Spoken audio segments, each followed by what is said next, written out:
To all our 2020, 2021 inductees and all your families, all our guests this evening, I hope you're enjoying your meal. Thanks to the folks, of course, at BASS for sponsoring our dinner tonight.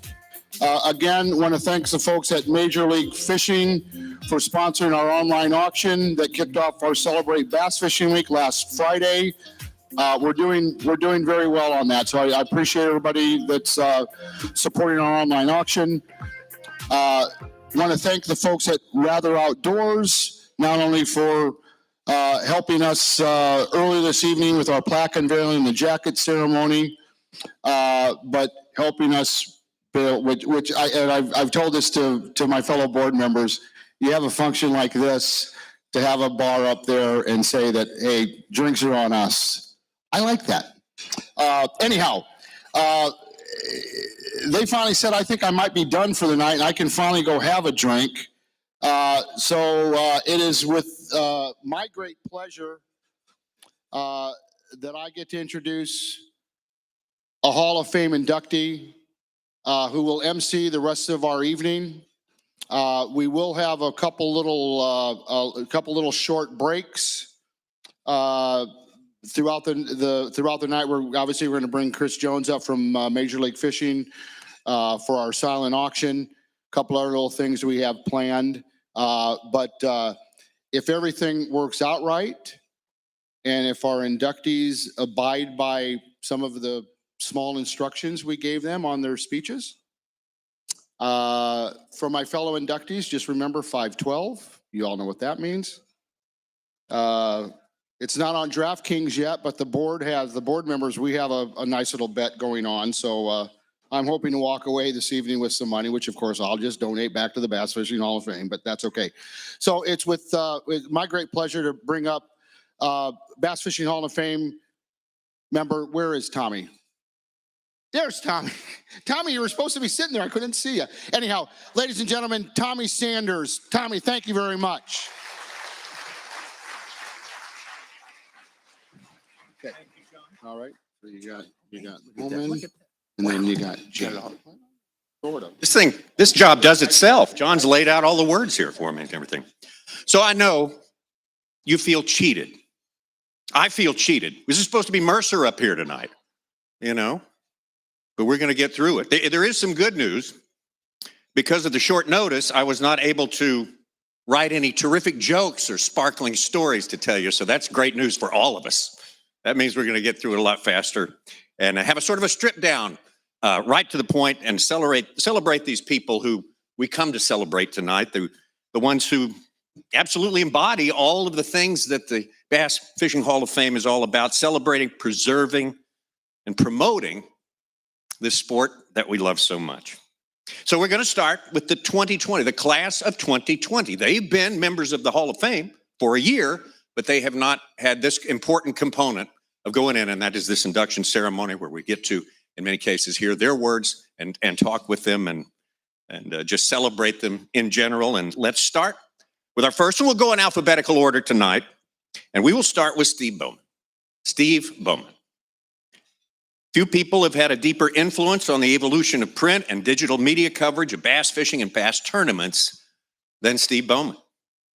During his time as the outdoor editor of the Arkansas Democrat, later to become the Arkansas Democrat Gazette, he became a prominent voice on habitat projects along the White River and elsewhere on the Arkansas River, while devoting prominent space to the coverage of competitive bass fishing from local derbies all the way to the Bassmaster Classic. He didn't fish in them, he was in them, and he told us all about them in an incomparable way. After leaving the newspaper business in 2001, Steve was hired to launch ESPNOutdoors.com, which quickly became one of the most read and most visited outdoor sports websites in the nation. He helped transform the way that Bassmaster events were covered for a growing digital audience through photo galleries, live blogging from the water. That happened in 2009. Also in that year, the War Room, which served as the precursor to Bassmaster Live programming. I could tell you, he was sitting there at that table eating pizza the night that the Bassmaster Live was sort of invented and thought up and planned and schemed upon. And this short paragraph here is just a tiny slice of the pie, just a tiny snapshot of everything Steve has done. I've worked with Steve in bass fishing for 2 decades. 10 years previous to that, he had been one of the greatest chroniclers and supporters, promoters, and celebrators of bass fishing. So come on up here, Steve, and I'll tell you on the way, one new achievement he has. He's developed a cauliflower ear from spending 10 hours a day on the phone with anglers, solving problems, only occasionally starting problems. But Steve? All right, don't start the clock yet. You know, you got Mazurka over there. You got Mike. Mike McInnes has got 5 minutes. Bruce has got 8. Casey Shedd's got like 5:16, 5 minutes 16. I mean, you know, that's how minutia of the speech that they think that I'm going to give you. Part of me wants to just say thank you and walk off, but I'm not going to do that. I am going to try to tell you a couple stories. You can start the clock now, McInnes, Mazurkowitz, and Shedd. But I don't want to have to explain to these people that y'all are gambling behind their backs. So it's really a humbling experience standing up here in front of you great people. The Hall of Famers in this room. So many of you, if not most of you, maybe potentially all of you have spent a day in a boat with. And it's just awesome that we have this Hall of Fame. And I've been on the board now for 8 or 10 years and never in my wildest dreams that I think that I would be sitting here. You know, the Hall of Fame is there to tell people how great you are. And I'm glad that I've had that opportunity. But I want to tell you 2 stories with one point that you probably don't get to hear at a Hall of Fame banquet or really any kind of banquet. You know, I don't belong up here. I don't belong up here for a lot of reasons. I'm not your standard Hall of Fame inductee. You know, and I grew up under the tutelage of a single mom, single family. I had no one to take me fishing when I was a kid. None. I learned on my own. You'll read on the internet about my first rod that I built myself. Came from a Ford Falcon with an antenna. I'm totally serious. My first rod that wasn't a wooden or Cane's fishing rod was an antenna off a Ford Falcon. Pop top cans, soldered for line guides. I mowed lawns, mowed every lawn on my neighborhood street at one point in time for all kinds of reasons, but it took me, I don't know how long, to save up to $8.99 at Spencer Drugstore to buy me a Zepco 33. I put that Zebco on that car antenna with electrical tape. And that's what I fished with. I didn't know that I didn't have the greatest rod and reel in the world. I thought I did. You know, and there's kind of a point to that. The flashy stuff that we get enamored with is not always the most important thing. I was blessed with an opportunity to have a mother who would allow me to disappear for half a day or all day. I was blessed with the opportunity to have a lake or a pond. It was actually about 3 acres that I had to cross like 3 or 4 fences and run from 1 or 2 dogs to get to it, but I could stay there. And I was blessed with the opportunity to learn about grubs and earthworms and redworms, changing of the seasons, whatever it was. Because I didn't have any flashy gear. I thought I did, but I didn't, you know, this was self-taught stuff. But I fell in love with fishing. I fell in love with the outdoors. It was an incredible thing for me. And I think a lot about my car antenna and my Zebco 33 and my electrical tape. And knowing that there's the true essence of all of that is in the opportunity. The opportunity that I had to do something with that on a dirt bank in a little neighborhood lake with worms that I flipped over logs with or dug up out of the ground. And that was when I was a kid. I want to fast forward to the 1990s. I think everybody in this room probably knows Governor Mike Huckabee. He was the governor of Arkansas, and he was a friend of mine, and he was a fisherman. And that's why we were friends. I had done something for Mike, and he had asked me, what can I do for you? And I asked him to take a ride with me. We left the airport and drove to War Memorial Stadium where the Razorbacks play. And there's a golf course there, and there's a zoo there. And there's a little creek that was grown up. And the only time anything ever got cut on it was somebody hit into it and they was looking for a golf ball. But I said, Governor, you know, it wouldn't take much to put a weir right here. And we could back up water for 2.5 acres. We could have a pond in one of the busiest intersections in Little Rock. And the governor did it. So we're having the dedication. There's all these muckety mucks. Some, you know, y'all are muckety mucks. Y'all don't know that.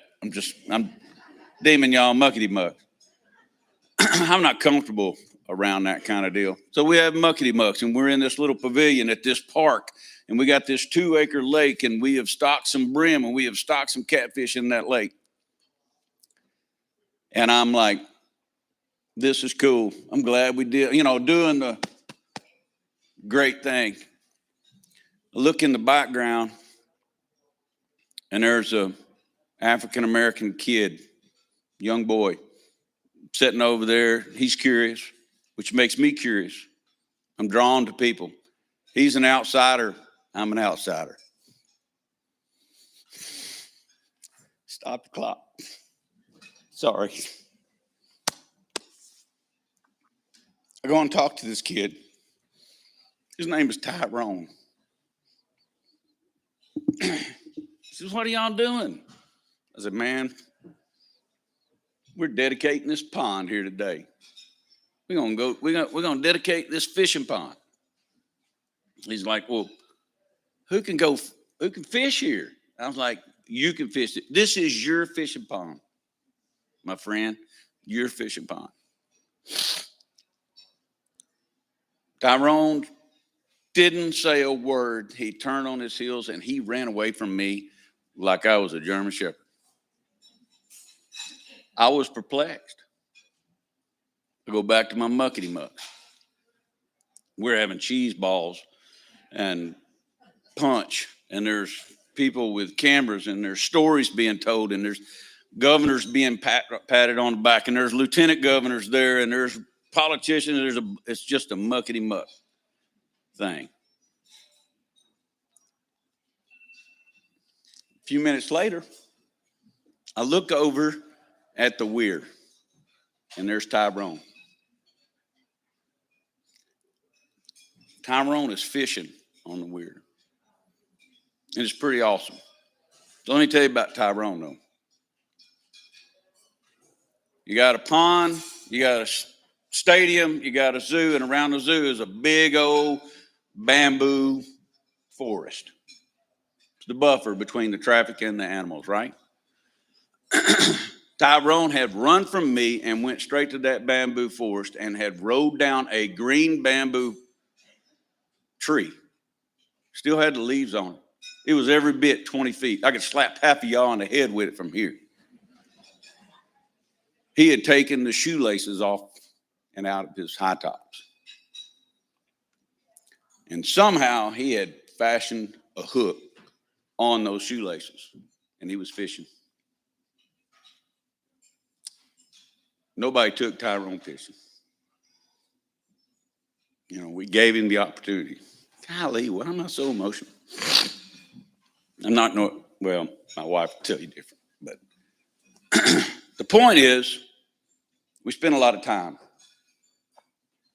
making the flashiest bait, trying to figure out how to get metal flake in a plastic worm, trying to figure out this and that, and you know, we talk about growing the sport, and we change this and we change that, but the reality of it is it all boils down to provide an opportunity. Make an opportunity. It has nothing to do with anything other than that. Now, I know there's a lot of you that, you know, had different ways to get in there, but the reality of it is we all got to have some place to fish. Now, somehow or another, the voters for this Hall of Fame have said that I deserve to be here. And I appreciate it. It's very humbling. You have no idea how humbling. The emotionality that I am showing you shows me how humble that I feel about it. But I'm going to tell you, I ain't done.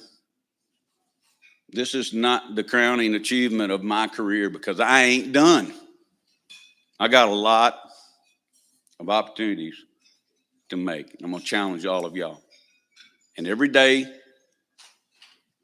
that I think about it, I pray that Tyrone has his opportunities too. I appreciate you.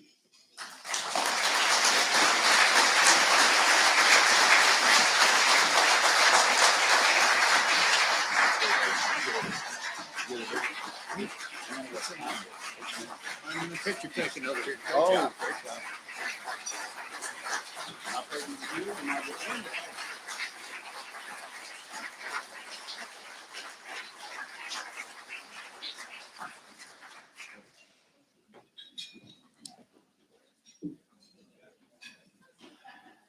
Our next inductee in the 2020 class, we're going to take a kind of a trip back in time with the Bass Fishing Hall of Fame. We're going to examine the life of a man who was born back in the 1850s, James Hedden. He was credited with the invention of the first wooden-bodied artificial fish bait, bass bait. And with that, he helped to revolutionize bass fishing. Of course, you know the name. You know many of his lures remain popular today, including the Zara Spook, the River Runt, Meadow Mouse, Lucky 13, of course.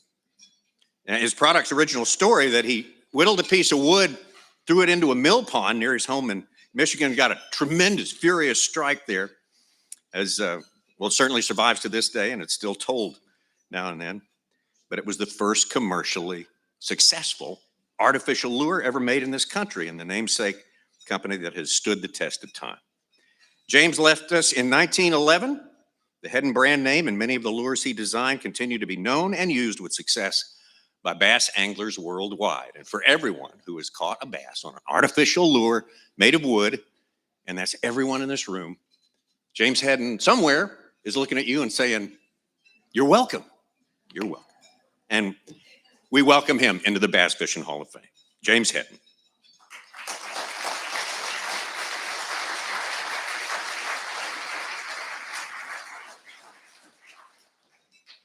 Our next inductee is Brian Kerchel.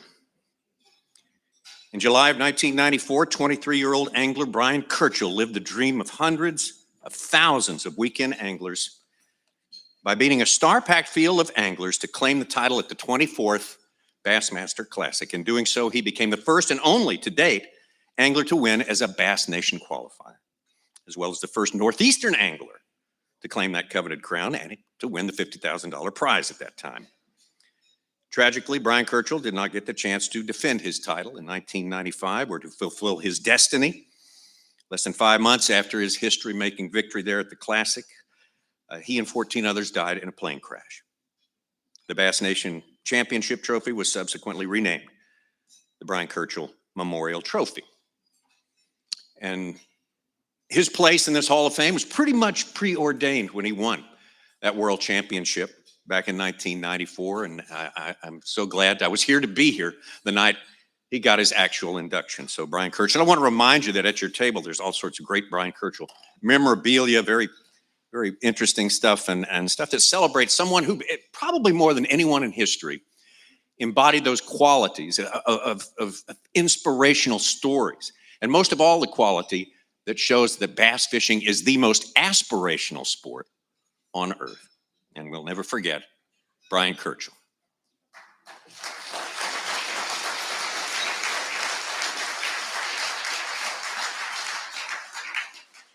Our next inductee from the 2020 class is Ron Lindner.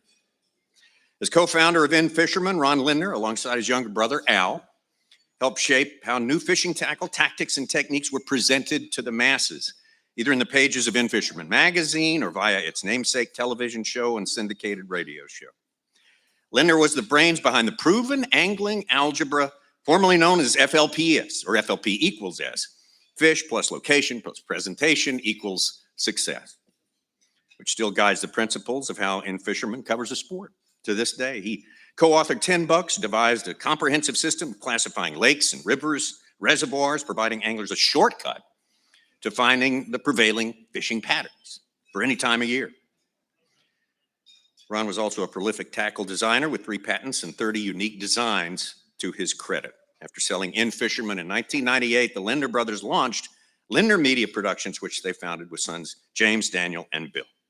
Ron maintained an active role in the business until he passed away in 2020. And all of us here have spent so much time watching fishing shows. And some of us love all of them, each and every one of them. Some of us love some of them, not all of them. But we all hold 3 or 4 of those shows kind of close to us because they're essential. What we've gotten from them is essential. What their mission was essential to growing the sport of fishing and making fishing more enjoyable for everyone. And certainly the In Fisherman with Ron and Al and all the rest is one of those essential shows, so it's essential that he be inducted into the Bass Fishing Hall of Fame. Ron Lindner.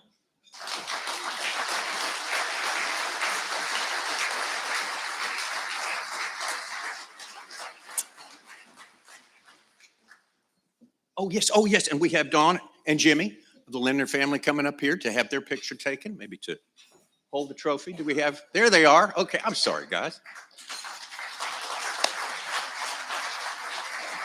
So glad you could make it.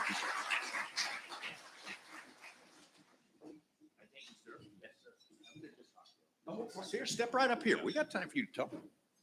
Absolutely. Hello. I thank you. This was sort of an interesting, I don't think my shoes are big enough to stand here because we're taking in. But what I did is I actually re-strategized. I actually do a lot of seminars throughout the course of the year and do a lot of impromptu speaking. But based on the importance of this situation here, I actually scripted this a little bit to give you a little bit of insight on something. Thanks, folks. I'm James Linder and my sister Dawn. We're 2 of 7 of Ron Lindner's children. Speaking on behalf of the Lindner family, we'd like to thank you for the recognition of our father's work in the fishing industry associated to bass. Both Ron and Al Lindner's contributions to the sport of angling sort of go hand in hand since they've worked so closely together over the years. They had sort of an interesting synergy. Looking at Ron and Al combined, somehow how many people really know these guys? 1 and 1 equals 3. It doesn't equal 2. This is the way. It's sort of a mystery. These guys actually had sort of this magical God-given gift, I should say. Having worked with the man for my entire life, I'd like to share some thoughts about him and how Ron Lindner operated. Dad lived lived on simple principles based on God, faith, family, and fishing. His entire life was structured that way. That's how he prioritized and operated. Looking at his career and accomplishments in the fishing world, he did a lot of different things, from tackle design. He did a lot in media, TV, magazine, books, radio, marketing, products, tournament angling concepts, youth education, camp fish. But I can tell you one thing, what Ron Lindner really loved, looking at his career overall, he loved new projects. In the last couple of years, he became enthralled with social media, Facebook, newsletter, and YouTube. His last mission at the age of 80 was something called Target Walleye. He started with Jay Kumar, Al Lindner, and Jim Kalkoven, a newsletter that now goes out to bi-weekly over 200,000 subscribers. They got a big Facebook following, etc. But one thing really resonated in all of his work over the years, which actually was in Fisherman's mission statement, which he wrote. Teaching North America to fish is our business. He took that one concept to heart in any project he worked on. For those of you who had the good fortune to work with Ron Lindner would appreciate this. How many people in this room ever worked with Ron Lindner? A number of you have. And it's sort of interesting. He didn't know how to fly the plane, but do you know what he was really good at? Takeoffs. He figured out how to figure out what we got to do after we got it in the air, and he did a tremendous job of it. This is sort of an interesting thought for younger people watching. Many successful people don't know all the answers, but their clear drive and passion finds the way. Even in his mid-80s, not 10 months ago, he's rolling around our office telling the 25 to 40-year-olds what they should be doing. And you know what? He was probably right. If you were to ask him what was the most important thing he's done in his life, I don't know what that would be, but his answer might be 35 years of prison ministry working with people with chemical and alcohol addiction. He dealt with this earlier in his life, and him and another gentleman named Jeff Wynn spoke to thousands of people. And it wasn't that uncommon for my dad to all of a sudden say, no, we got him. He's over in Moose Lake, and we got him, and he's coming home now. So that's what was really such an important part of his life. My father had really clear responsibilities to God and fellow man, and it was really interesting. There's no question Ron Lindner was a true visionary that changed freshwater sport fishing in many ways. For a lot of people, his passing was losing a hero, uncle, a mentor, a little bit harder on me, a father, and most of all, a good friend. Thanks again from the entire Linder family. It's definitely an honor.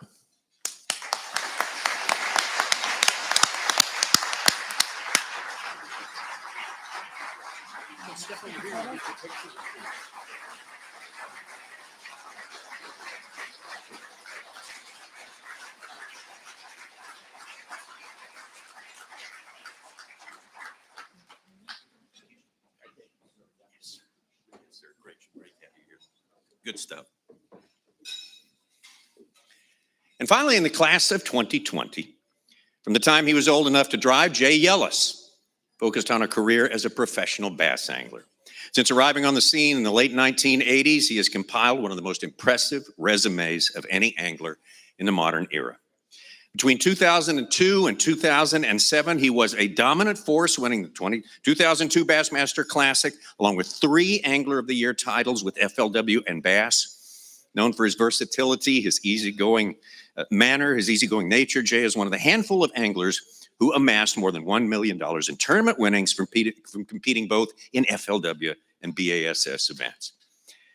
Jay has long donated his time and resources to charitable endeavors. He serves as the executive director for the Cast for Kids Foundation, which aids special needs children through numerous fishing events held annually throughout the nation. We are so happy to welcome this hero of bass fishing, hero of everyone, hero of kids everywhere. Come on up here, Jay Ellis.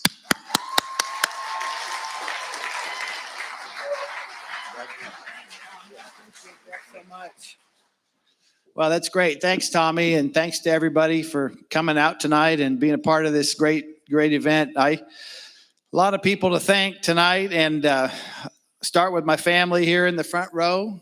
They all flew out to join us tonight. It's just an awesome experience having them here, and it's there's so many friends and folks I know in the room that you guys played such a big role, and not just the Hall of Fame. And thank you for your role, for you board members and all that are making this thing really shine. But to everybody that in the industry, this is been the best place to make a living for the last 30 some years. I just am so thankful to, not just live in a country like this where we have freedom to chase our dreams as a kid, but to, when you find your dream, to work alongside such awesome people like we have in the bass fishing community. It's been such a pleasure and such a blessing my whole life to be able to do that. And of course, you guys know me. I have to thank the Lord too. I love God so much. And when I found Jesus in 1993, but he just changed my everything. And so I have to give him the praise, honor, and glory tonight. And I want to read to you a little bit from the Old Testament tonight. It's one of my favorite scriptures when it comes to glorifying God. It's in Chronicles chapter 29. And it's when David is right at the end of his reign of the nation of Israel. And they just gathered and built this phenomenal big temple, and all the people came and were giving. And it was just a great time of celebration.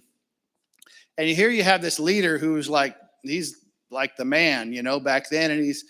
And this is what his prayer was. And this is how he went out. He was right at the end. Solomon was about ready to take over. And this is the whole nation gathered together. And this was like his big State of the Union address. And it goes well for me, giving thanks to God at this moment in my life too. So David praised the Lord in the presence of the whole assembly, saying, "Praise be to you, Lord, the God of our father Israel, from everlasting to everlasting. Yours, Lord, is the greatness and the power and the glory and the majesty and the splendor, for everything in heaven and earth is yours. Yours, Lord, is the kingdom, and you are exalted as head over all. Wealth and honor come from you. You are the ruler of all things, and in your hands are strength and power to exalt and give strength to all. And now, God, we give you thanks and praise your glorious name." I mean, that's beautiful to me. And I just wanted to share that tonight as my heart sentiment. It's such a humbling time to get up here and in front of all of you and to receive this award. I'm so thankful for it. But a couple fun stories too. I had a very humble beginning. Like Steve, some of his stories made me think of this. But I'm one of the few guys actually in the Hall of Fame that grew up bass fishing on the West Coast. I think by my record, I'm the fifth one that has Western roots. So that's a little bit, but a little bit of trivia tonight. But one of my first boats was actually when I was in high school. I worked for doing landscaping in the summer, and we were doing this one job at this lady's house, and she had this old flower bed that was like this old pram, this old boat, and she'd gotten rid of it, and she had it out on the curb for the garbage man to pick up. And at the time, I didn't have a boat, and I looked around and I said, "I'm going to go ask her if I can take that thing home." And she said, "Sure." So I took it home. It's this old 8-foot long wooden pram. The whole transom was blown out of it. It had rotted out of it. It had been like a flower bed for like 30 years. And so I haul it down to the lake, and I had a little electric motor, one battery, and I put that on the bow of the boat, and I had to stand in the very front of it or it would sink. Water would come out the back. And I'd go out every night after work and all summer, and I'd bass fish out of that. And at the end of the day, I didn't even need a trailer. I just this one shoreline with some brush. I'd just pull that boat up in the bushes and I'd just leave it there till the next day. And I'd come back. I didn't have to worry about anybody taking that old boat. That's a pretty humble start. And then I remember when I went up, I just fell in love with bass fishing in high school, fished out of boats like that. When I went away to college, my parents, I said, I want to take my boat. I want a boat. And they're like, well, you got to get a 3.0 or better, son, your freshman year, and then we'll let you take your boat to college. So I got a 3.5 my freshman year. I was all downhill after that. But after that, that summer I worked hard and I had an old Volkswagen Rabbit for a tow vehicle. And I had like a 14-foot aluminum boat with like a 1960 motor on the back. And the rig was so old and rusted that the whole floorboard was gone out of that Volkswagen Rabbit. I was like Fred Flintstone on my way to on the lake every day, kicking with my feet, going along. But anyway, from there we graduated on and started getting into bass tournaments and have had a wonderful career. One of my highlights, other than tonight, but one of the highlights for me was right after I won the Classic and Angler of the Year. I think it was like 2003. And remember that book, that autobiography had just been published. And I was in Chicago doing a boat show or speaking at a sports show in Chicago. And I was like, 45-minute presentation. And the whole time I noticed there was a gentleman in the back of the room. He happened to be a big black man, looked like a lineman for the Bears. Huge man. He's like 6'8", 300. And he had so much joy. And as soon as I finished my presentation, he came right up to the front. And I thought he wanted to get an autograph maybe look at the baits that I was talking about. But instead, he came right up to me and right in front of this large group of people. And he picked me up. He gave me this big bear hug and he started spinning me around. And I'm like, dude, put me down.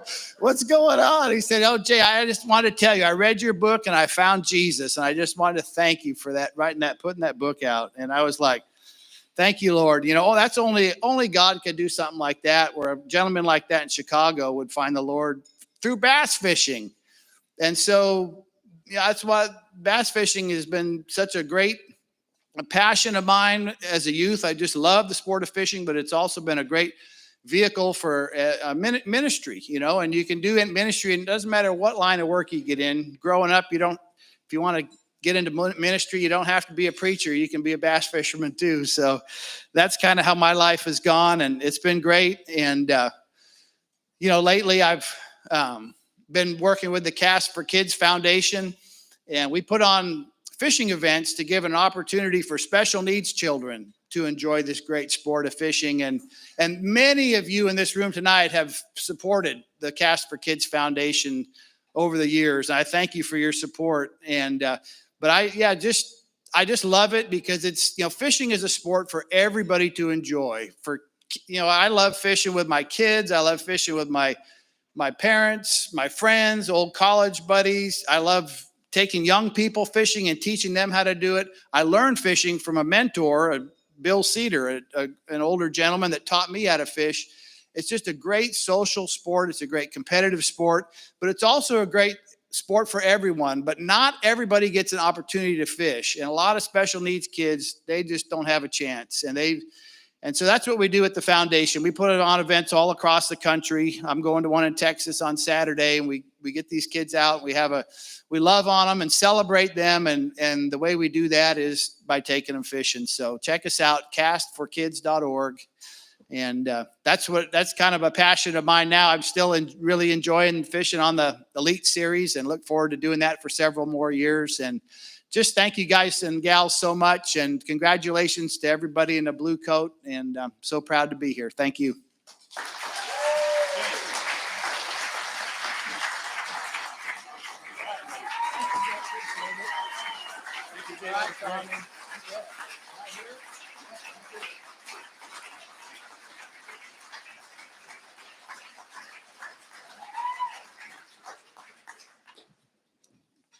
Thank you, Jay. And one more time, let's hear it for our class of 2020, the Bass Fishing Hall of Fame. But here in just a moment, we're going to get the Showtime man, Chris Jones, up here to get the live auction going. But John Mazurkowitz has a couple of quick messages for us. They let me back up here. Ladies and gentlemen, you know, I've been involved with this board for about, I believe about 10, 11 years. Let's just say back in the earlier days, you know, we'd ask people for stuff and we didn't get a whole lot of response. I called Chris Jones, thankfully due to Kathy Fennell, who's one of our board members, and we needed somebody to do our live auction. I called this guy and I said, hey, is there any chance we could, and it was like, I couldn't even get it out of my mouth. And he goes, absolutely. So it's an absolute pleasure, Chris, to bring you up here. We're going to do a nice little quick live auction. One of my roles as the president of this board is to make sure that we stay on time. I will tell you that I have a young daughter in college, and thank you, Steve Bowman, because I won the bet. So outside of that, Chris Jones, thank you very much. Come on up here, and we're going to start our live auction. Thank you very much.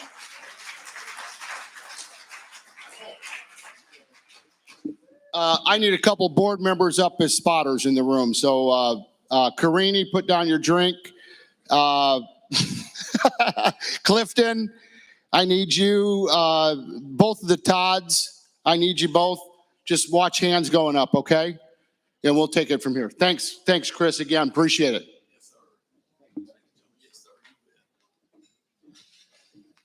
All right. Thank you, John. And what a great night of celebration. Congratulations again to the inductees of the 2020 and the 2021 class. And Jay Ellis has stayed at my home many times through the years for Tackle Warehouse Pro Circuit events. And right there on Kentucky Lake, and a very good friend of mine. And just to see you come up here, and James Lindner, we've done a lot of television together through the years, and just Bowman and just everyone. I think it's for me, being a fan of the sport, it's humbling. It's very, very humbling when you're passionate and you love this game and you know what it takes, and a room full of iconic people and legends, and it's God's sport. And, you know, people are humble in the sport, and that's one thing that separates this sport from every other sport out there. And the people in this room have grown this sport into the greatest game in the world today, and I love it. And I've been asked this several times, so I'm going to do it just one more time. Let's see your two best bass. Wow! Jay Ellis, champion. Told you I was going to do that one more time, man. A 5 bass limits. All right, man, I'm in raw form right now. Hey, listen, I told several people, they asked me what I was doing, was I going to be emceeing? And I told them I was doing the live auction part of this, and for Major League Fishing. And all 4 or 5 people that I told that to were like, have you ever done that before? And I said, what, at my church? They said, it gets really competitive here. And one of the people asked, said, what are we giving away? What are we auctioning off? I said, a gun? Whoa, it's getting really, really serious now. So I haven't done this here, obviously, and I'm honored to do that and represent Major League Fishing here to do this tonight. But yeah, let's see how competitive we can get. Let's raise some money. We've got 2 great items, all right, that we're going to auction off for this live auction. And we're going to start with a guided bass fishing trip down at Gross Savan Lodge. And here's the details. The total value is $2,700. Gross Savan is a little piece of paradise that's just south of Lake Charles, Louisiana. Here's what's involved. Here's the package. $2,700. It includes a guided bass fishing and or saltwater fishing trip, 2 nights, 1.5 days, so a day and a half worth of fishing for 2 guests. It includes overnight accommodations, all meals and beverages, all right, 3 half-day fully guided fishing trips, bait and tackle, fish processing, catch and release bass, people. They're catching and releasing the bass. Trip summary is you'll arrive in the afternoon arrival at Gross Savan. You'll have cocktails and dinner. The next day, you'll have a continental breakfast, a morning fishing trip, lunch, an afternoon fishing trip, cocktails and dinner. And then the next day, continental breakfast, a morning fishing trip, lunch, and then a departure. And the restrictions are pretty simple. Package available weekdays only. Trip must be redeemed by October 31st, 2022. The value is $2,700. What a great getaway. All right, great getaway. So let's start the bidding. What do we got? I know we have people that have a lot of money in here. Need to get away for a fishing trip. Lots of bass fishing in this area. Double digits. Saltwater too. You have the option. What you got? Start the bidding. What you got? $500. $500. Is that Van Dam? Van Dam, what you got? That's a bargain. What you got? $1,000. Kevin Van Dam, $1,000. He'll make a television show out of it too that we'll all watch. It'll be awesome. Love some KVD, right? $1,000 for Van Dam. What you got? It's worth $2,700. Meals, all inclusive. Going on guided trips. You pick the weekdays. Say it again. $1,150. You'll have to help me with the math. I'm from Kentucky. 1,150. 1,500. 1,500. 1,500. What you got? 2,000 in the back. 2,000. 2,000. It's worth it for sure. Still saving money. It's a great deal. 2,000. Who's got 2,100? 2,100. Come on. Man, I wish I had that auctioneer voice. That'd be great. 2,100. Come on, 2,100. 2,100. Absolutely. Thank you, sir. 2,100. What you got, Kevin? Kevin, I saw you raise your hand. 2,200, of course. 2,200. Kevin. 4,500. 4,500. Awesome. And they're all this. What is 20? That's a big difference. I can't hear, man. Somebody's going to have to let you borrow some money. All right, 2,500, 2,500. Who can beat that one? What you got? 26. 27? I have to ask, Bruce, are you serious? 2,700? Bruce got 3? 3,000. Thank you. 3,000. Who's got 3,100? 31. Let's go. There you go. 31. From the earlier bidder of 45, right there. Thank you, sir. 31. Who's got 32? 32. Kevin, 32. I understand. I get it. There you 3,100. Who's got 32? 32. 32. Who's got 33? 32. Who's got 33? Come on. Love it. 33. It is competitive. You guys are right. People told me that. Who's got 34? It's a great trip. I'm just saying. It's a hidden piece of paradise down there. Who's got 34? Who's got 34? 33 is the final bid? 34. 34. Love it. Who's got 35? Who's got 35? 35. I see some people back there kind of, it's like they've been asked that question in class. They're not really sure if they want to answer or not. 35. Who's got 36? 36. 35, the final bid. Going once.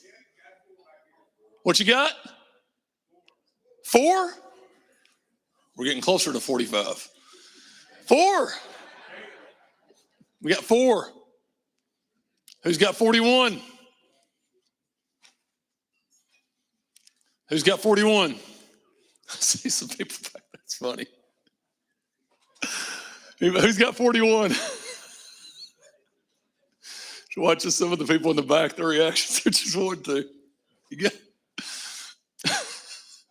41, there we go. Love it. This is a lot of fun, actually. It's a lot of fun. This is I should, absolutely. Can I get paid for this? This is great. This is better than TV, man. 40. Who's got 42?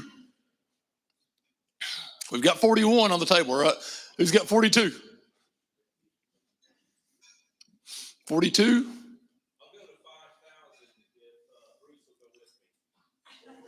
Boyd says, I'll go to 5,000 if Bruce will go with me.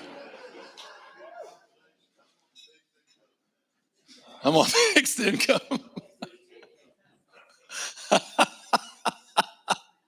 Come on, Bruce. Retired, I get it. 41, the final bid. Anybody got 42? 42? 42 in the back. Area back in there. No. Going once. Twice. Sold for $4,100. Where's my winner at? Ken Eubanks? Ken Eubanks, winner. Congratulations, Ken. That's awesome. That's a great deal. All right, so congratulations to Ken Eubanks. $4,100 and sold. All right, here we go. Our second item it's the gun. All right, so here's what we're auctioning off. It's a Sig Sauer Cross bolt action rifle. Right there is the gun. So it's a Sig Sauer Cross bolt action rifle. It's valued at $2,400. So $2,400 value. The Sig Sauer Cross is a precision hunting bolt action rifle designed and built from the ground up at the Sig Sauer Research and Development Facilities in New Hampshire. With the input of hunters, military snipers, and elite long-range shooters, the Cross rifle was created to meet the demands of both precision long-range shooting and extreme backcountry hunting. The rifle includes the Sig Sauer optics, the Sierra A3B DX rifle scope, which provides the hunter an illuminated auto holdover dot on targets when coupled with a BDX capable Kylo rangefinder. Featuring exceptional Spectra coat lenses, level plex digital anti-cant, and kinetic energy transfer indicator, the Sierra 3B DX is incredibly simple to use. There we go. That's a mouthful. That's what it is. A Sig Sauer cross bolt action rifle, valued at $2,400. Who wants to start the bidding? It's a lot of fun. What you got? 2,000. 2,000. Awesome. That'll get us started. 2,000. 25. 20. Let's go. Thanks, D. 27. 3. We got 3. We got 3. 32. 32. What you got? Who's got 33? Who's got 33? What is it? 35. Yes, sir. You got 35. Who's got 36? 36. Who's got 36? Come on, 36. I see a table already starting to think about it again. I can see the looks on some faces. 36.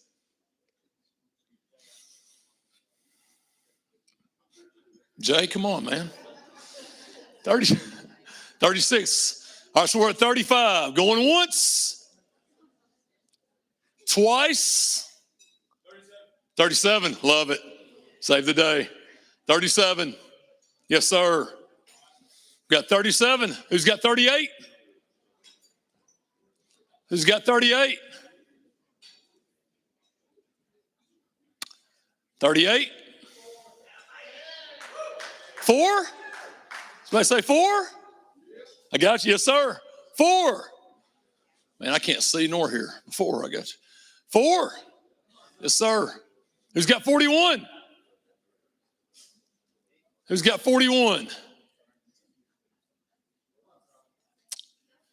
We're at 4. Who's got 41? Going once. Going twice. Sold. Sold. That is sold for $4,000. That's good stuff. That's a lot of fun. I would love to do it again next year. Absolutely. John, thank you for the opportunity. Thank you. Yes, sir. Thank you very much, Chris. Folks, you know, as the president of the board, you know, I get to be the guy that makes sure that what do we do? Who won? Bob Seeley, way to go. Bob Seeley is one of our Bass Fishing Hall of Fame inductees. Bob has not missed a induction dinner in, I don't know, 7, 8, 9 years. Bob also is one of our inductees, along with a bunch of other inductees in this room, including Kevin and Bowman and Jay, that all stepped up and donated some really, really cool products and items and trips. Bob did a sheep hunt down at his ranch down in Texas, and it is blowing up on our online auction. So Bob Seeley, thank you very much. We appreciate it. Folks, as I said, you know, as in my role with the Bass Fishing Hall of Fame, I have to keep us on schedule. And we right now are 10 minutes behind schedule. But again, because of Mr. Bowman's speech, I did win the bet among the board of directors. So it's going to help pay for a semester at college at Ball State for my daughter. So I thank you very much, Steve. What I want to do right now, folks, hopefully you all have a drink. The bar obviously is open. If you want to just sort of sneak out and have one, that's fine. But I'd like to bring Tommy Sanders back up again. Tommy, again, we really appreciate it. Thank you very much. 10 minutes, I got it. Running behind. Time to talk science. Everybody's telling you to listen to, you need to pay attention to the science. You need to listen to the science. The problem is that half of the people who tell you what science to listen to and what science not to listen to couldn't give you a coherent explanation of the science of anything. So that's how we're kind of messed up in this day and age. But thank gosh, we have guys like Gene Gilliland, a true scientist who works on our behalf of everyone who loves bass fishing each and every day. And you can listen to Gene Gilliland. After 32 years as a career as a research biologist, fisheries management supervisor, and assistant chief of fisheries for the Oklahoma Department of Wildlife Conservation, Gene has developed a national reputation as an advocate for angler involvement in the fisheries decision-making process. His particular interest in bass fishing has led him to a second career as the BASS National Conservation Director in 2013, a position, of course, he still holds today.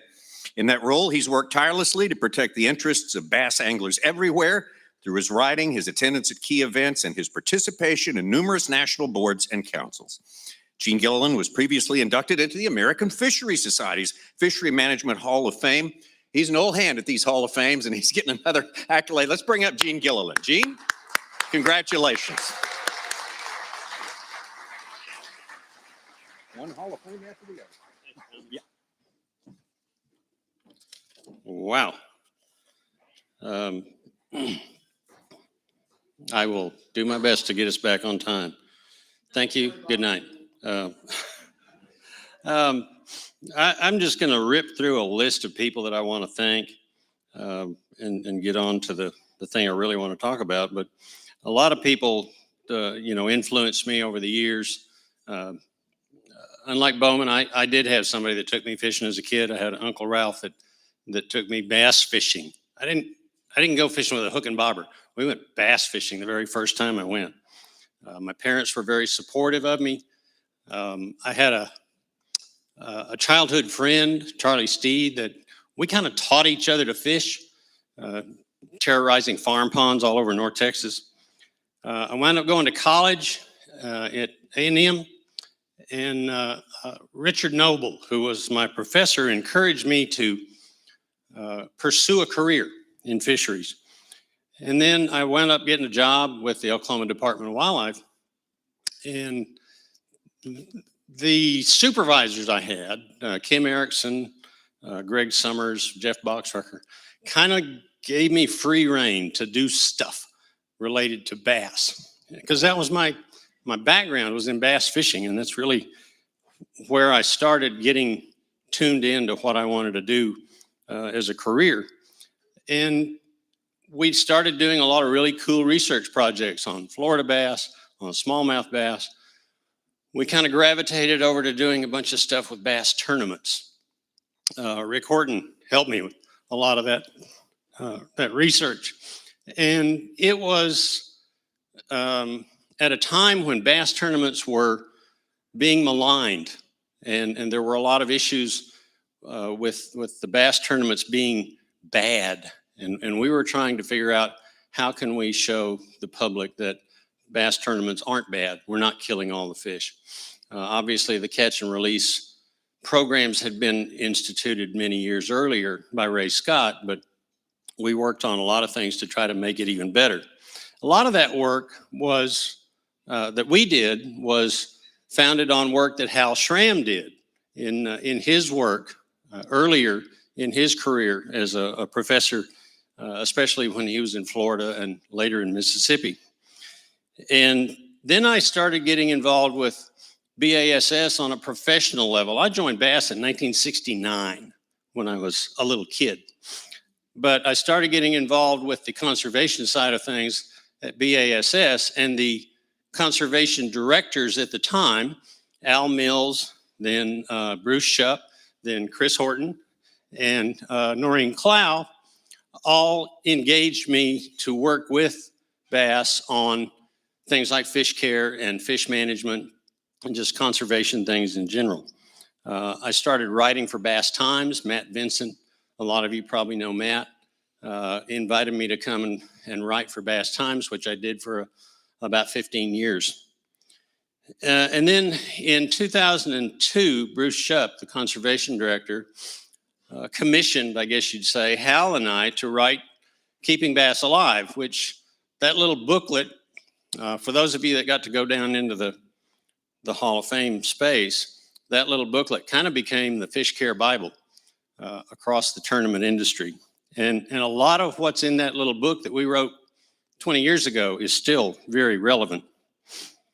In 2013, Noreen Clow retired from BASS, and she suggested that I try to take that position, and I did. I retired from the state and took the job as the conservation director for bass, and working with the owners, working with Bruce Aiken, working with Chase Anderson. We are maintaining that focus on conservation within the organization and trying to spread the gospel of conservation throughout the bass fishing community. I still have I'm an avid angler. I don't fish tournaments much anymore. Maybe 1 or 2 years, about all I can make. But I still fish a lot.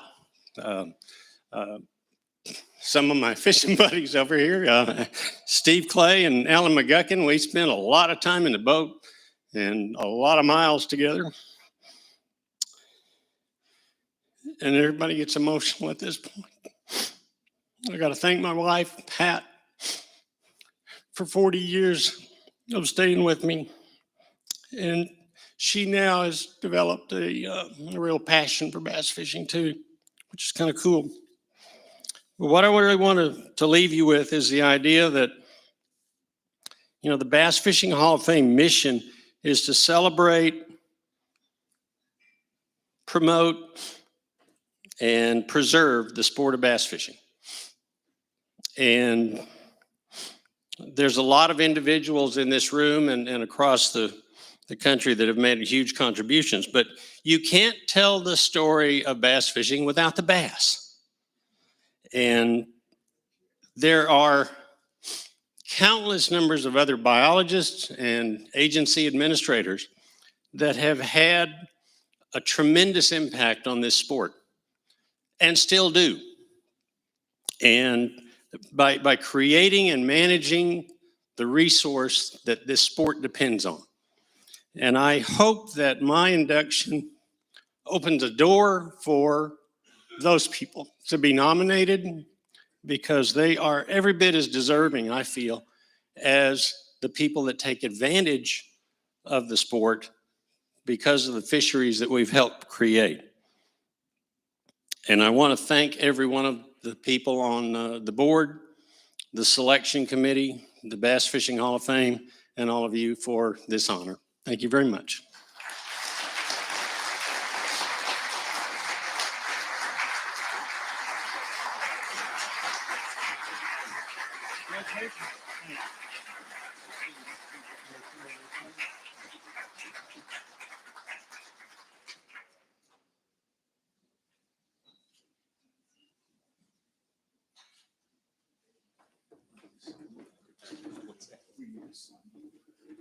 That's right. Great job. Thank you. Congratulations. John says we need to sign the lure, and we will. Great job, Gene, and congratulations again. Our next inductee, we're going back in time again a little bit to Jason Lucas, who was born in England in 1894. Jason Lucas was instrumental in popularizing bass fishing through his writings for Sports Afield. Initially, he was a fiction writer, but he established himself as an authority on bass fishing at a time when trout really were, still considered the prized game fish in the world among anglers. His writings were based on experiences from spending countless days on the water. At one point, he claimed to have fished for 8 hours a day for 365 consecutive days. In 1947, he published Lucas on Bass Fishing, which was one of the most acclaimed how-to books devoted to the pursuit of bass. In the book's introduction, Ted Kesting, he was the editorial director at Sports Afield, wrote, "When I first heard about a fisherman by the name of Jason Lucas, I put him down as another one of these piscatorial experts who were handier with conversation in a bar room than they were with casting a rod in a boat. Then one day, an associate of mine asked Lucas to write an article about bass. I read it, and I was amazed. This man really knew something about fishing." And now we know more about Jason Lucas, and we welcome him into the Bass Fishing Hall of Fame.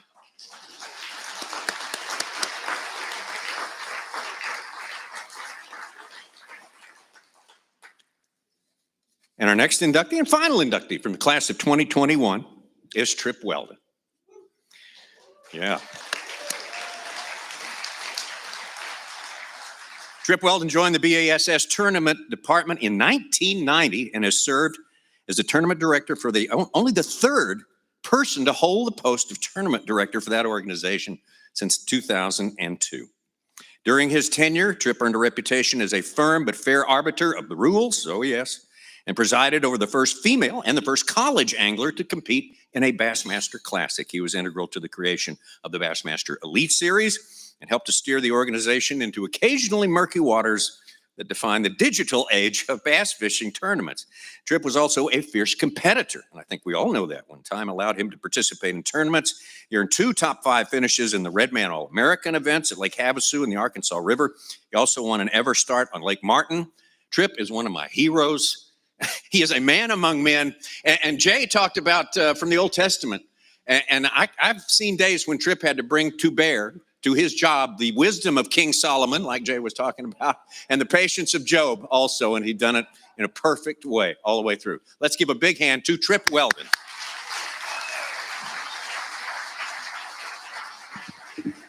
Thank you, Tommy. Bruce's last official order of business was to make sure I stay under 8 minutes, okay? So, Bruce, I'll try not to let you down. And Dave Mercer, I know you're watching. My sidekick on stage for many, many years. I love you, and I wish you were here, but certainly understand. Congrats to Steve, Gene, Jay, and all the others.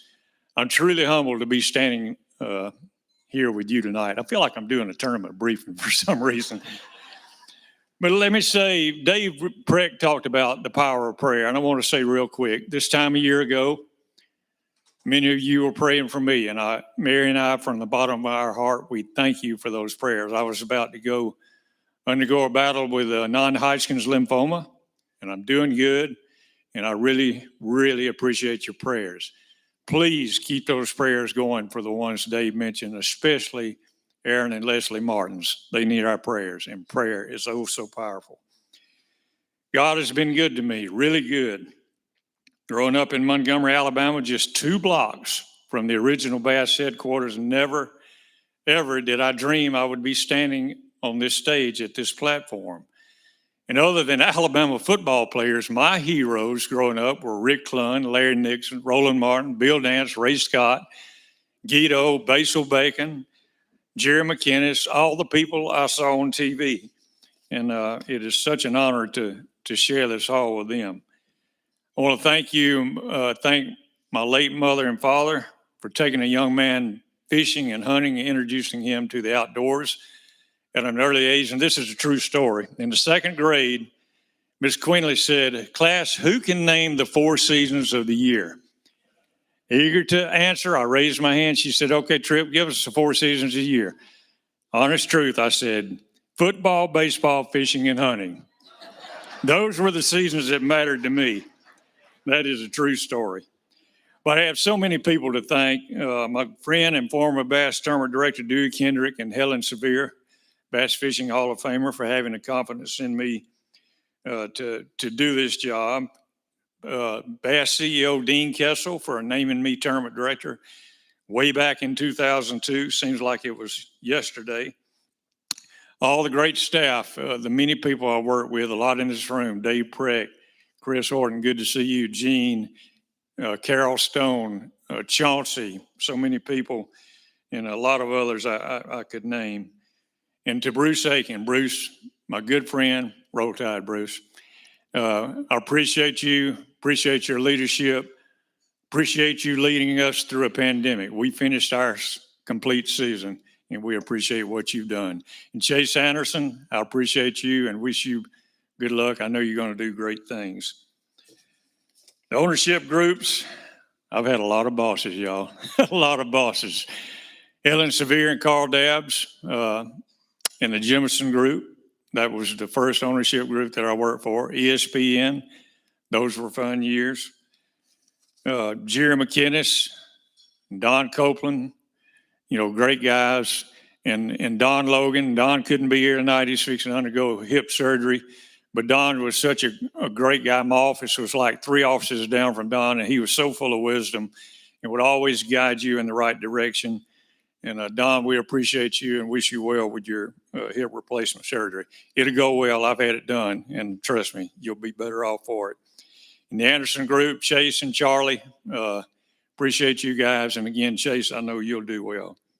And to my family, my late parents, Margie and Sonny Weldon, my mother, this is really cool for me, is in the Bowling Hall of Fame. So it's kind of cool to be in a Hall of Fame member myself.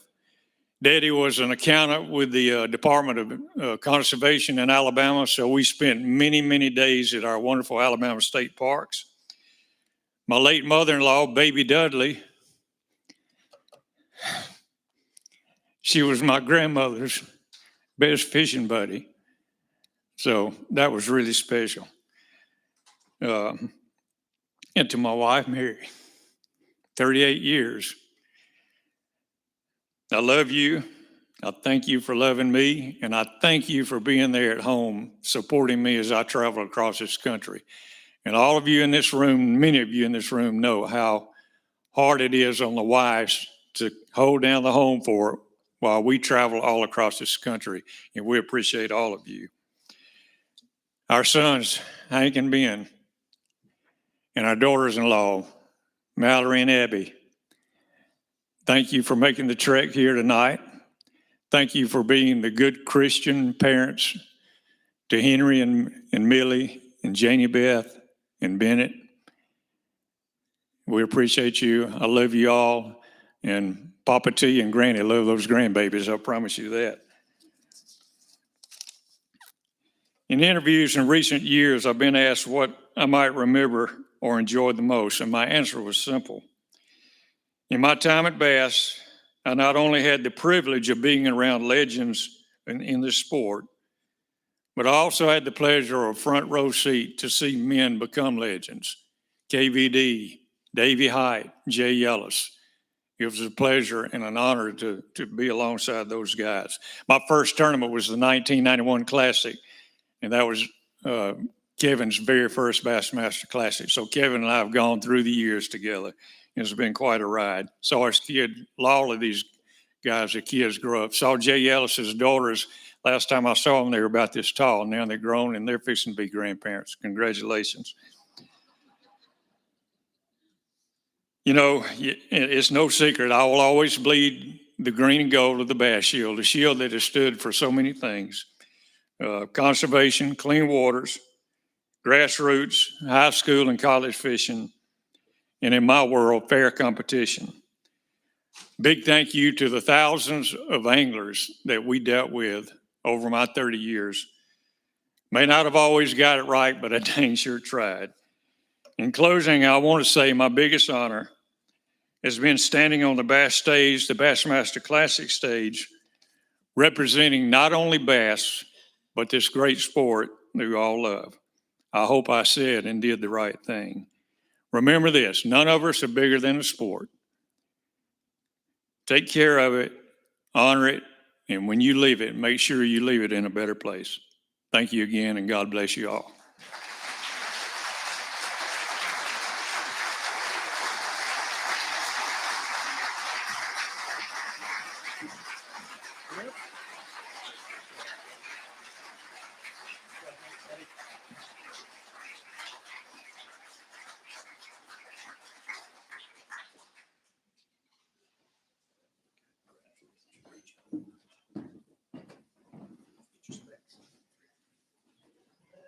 Thank you, Trip. Let's hear it real quick for all our inductees from both 2020 and 2021. What a great bunch. One more order of business to take care of, very important here, and John Mazurkowitz is back there. He's going to tell us what it is, the bucket drawing, right, John? Thank you, Tommy. Thank you very much. First of all, before we give away some stuff, you know, obviously all night long we've sort of been asking for money from people, so it's a pleasure to be able to give something away. But before I do that, obviously we have to thank our presenting sponsors, BASS, Chase, Bruce, all that. Thank you for helping us with the dinner this evening. The folks at Major League Fishing, the fact that you guys came on board to help us with our online auction, which is obviously a major fundraising effort for the board, for us to be able to do events and the coins and being able to go to various industry functions and represent the Bass Fishing Hall of Fame and the mission that we have. Rather Outdoors, thank you for the drinks. You know, always got to thank people for the drinks. Our gold sponsors, Bass Cat Boats, appreciate it. Johnny Morris, Bass Pro Shops, Cabela's, Wonders of Wildlife.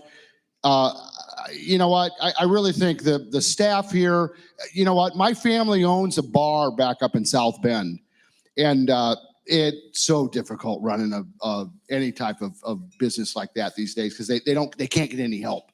You guys have been amazing. Our tables are cleared. The food was delicious. I love the chicken. I love the steak. The drinks that you're pouring, well, I've only had one, but it was excellent. So a little bit of applause for the staff here at White River Convention Center, because they really have done a great job. Bob Zemer, everybody at Wonders of Wildlife, everybody at Bass Pro Shops, you guys came on board. You're a nice sponsor of ours. We appreciate it. We really appreciate being a partner here and having our ability to have our facility within the Wonders of Wildlife, which, as you know, I believe the last total, 3.4 million people have been through this facility since 2018, which is absolutely amazing. The folks at Wired to Fish, Todd Hamill, thank God he's on the board with me, because I reach out to him and him and his people do so much for the Bass Fishing Hall of Fame. It is really unbelievable. Todd, the Wired to Fish crew up in Minnesota, thank you very much. Pradco, Bruce Stanton, all we have to do is ask Bruce to do anything, and it's a done deal. Casey Shed, our silver sponsors. Casey, I'm not going to say anything else. I could say stuff, but Casey, we really do appreciate it. You are, Casey comes from a great family-run business. He has given us a bunch of guidance in our financials and how we're supposed to spend our money, making sure that we're abiding by 501c3 rules and all that. A lot of things that we have to do as a board of directors, which I didn't really quite realize when I got involved in this, but we have to follow some certain IRS guidelines and all that. Casey, we appreciate all those efforts. The folks at Daiwa, Kirk Awakawa is one of our board members. Kirk has stepped in between Bowman and between Kirk Awakawa, everything with the challenge coins, that's all those guys. Kirk is the one that then took it and ran with it and did it all. So Kirk's not with us tonight. Hopefully he's watching us on YouTube. And Kirk, so thank you very much, because he did a great job with all that. We have some bronze sponsors, the folks at In Fisherman. Isn't it interesting? One of my board members, where's Seisner? Todd Seisner is the associate publisher in Fisherman. Obviously, everything that the Lindners, obviously, we know where they put In Fisherman on the map. So Todd Seisner, we know everything that you did to make that happen. The folks at Sims, not only do they contribute to this banquet, they contributed a whole bunch of product that has gone for a whole bunch of money. So we appreciate that. The folks at Shimano, appreciate everything that you guys did. Phoenix Boats, appreciate you guys buying a table and being here. So, all right. So have I thanked everybody? I think I did.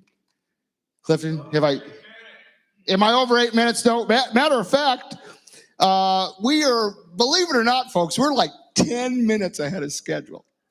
But they said I had to shut up, so I will. So, hey, all right. So what we're gonna do? We had a bucket raffle going on all night long. Everybody's been dropping in $20 to our bucket over there, and then they get to drop a ticket in and win some stuff over here. So, Clifton, why don't you come up here and help me?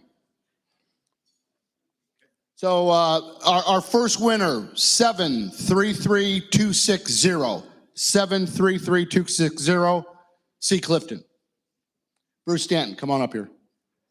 Next winner, 732737. 732737. Darren, 732734. 732734. Next one, 732735. I need another board member up here. 732735. Karini, where are you? Another one, 733270. 733270. Hey, there we go. Matt, Pangrik, get up here. I've only had one drink, I swear. 732741. 732741. You're finding whoever's coming up with that ticket. Okay. 732738. Hey, 73. Oh, it's a Bowman family member. And that was legit too. We didn't just pull this off. 722738. Next one, 733266. Again, thanks to the folks at Yukon Outdoors, Rapala, Spro, Strike King, all the Pradco brands, Lucky Craft. You guys were phenomenal that we asked, you just came through like that. We didn't have to ask twice. It's always nice that we don't have to ask twice. We still got more. 733028. 733028. 733261. Go see Darren. 733263. 733263. Okay. 732733. Oh, she won again. Sweet. 732733. 733268. 733268. 733216. Did we have this many buckets? Really? God almighty. 733264. You're a board member. You don't get to win, do you? All right. 733264. 733272. 733272. Okay, that you won. You won.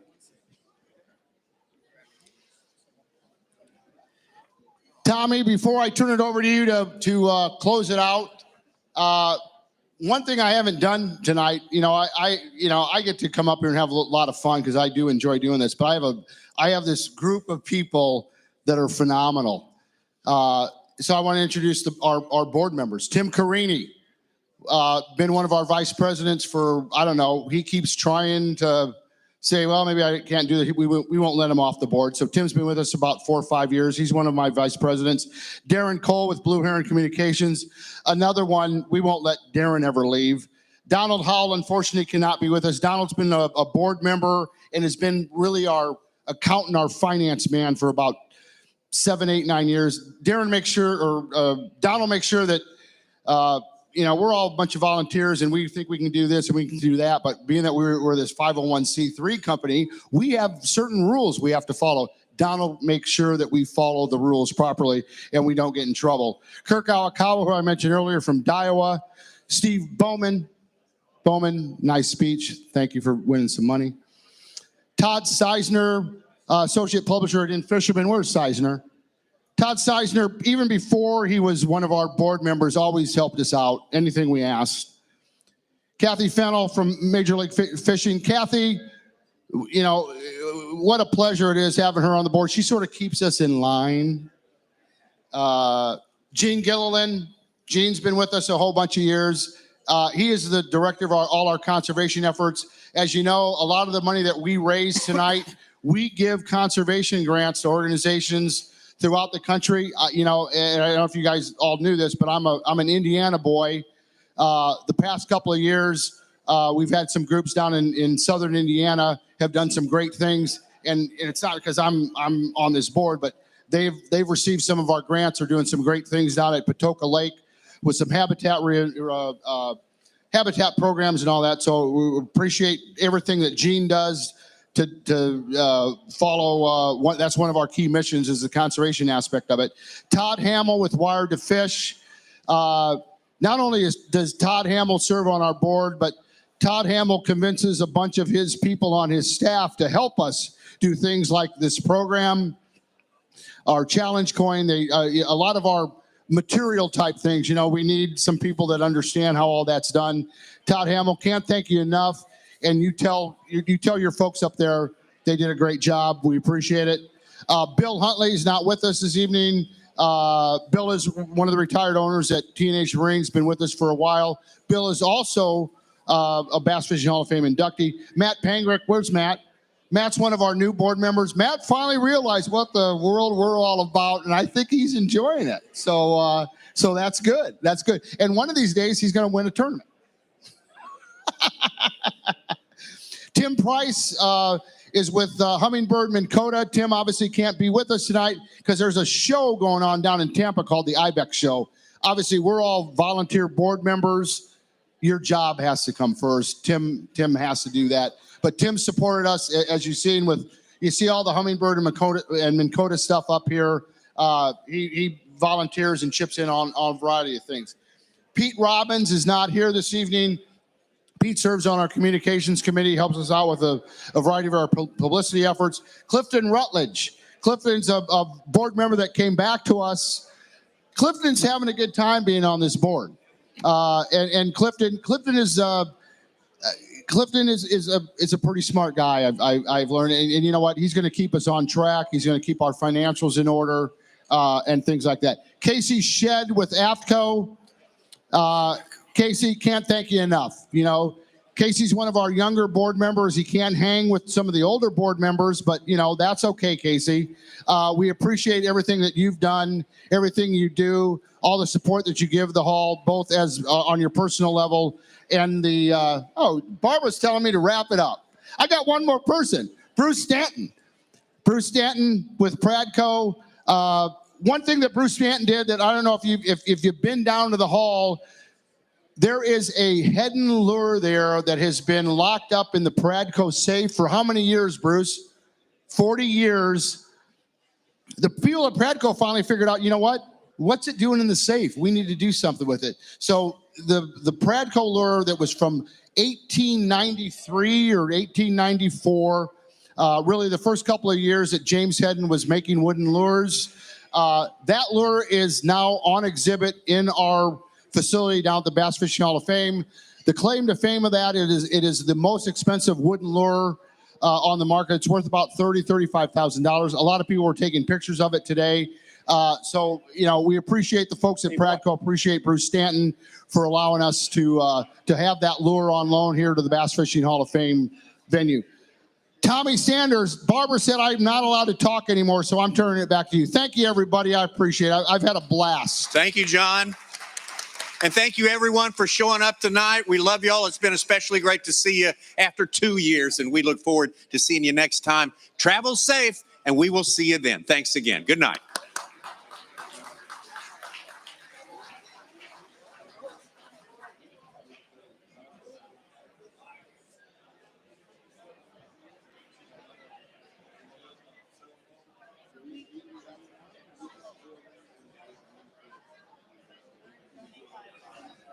Nancy got 10 for you.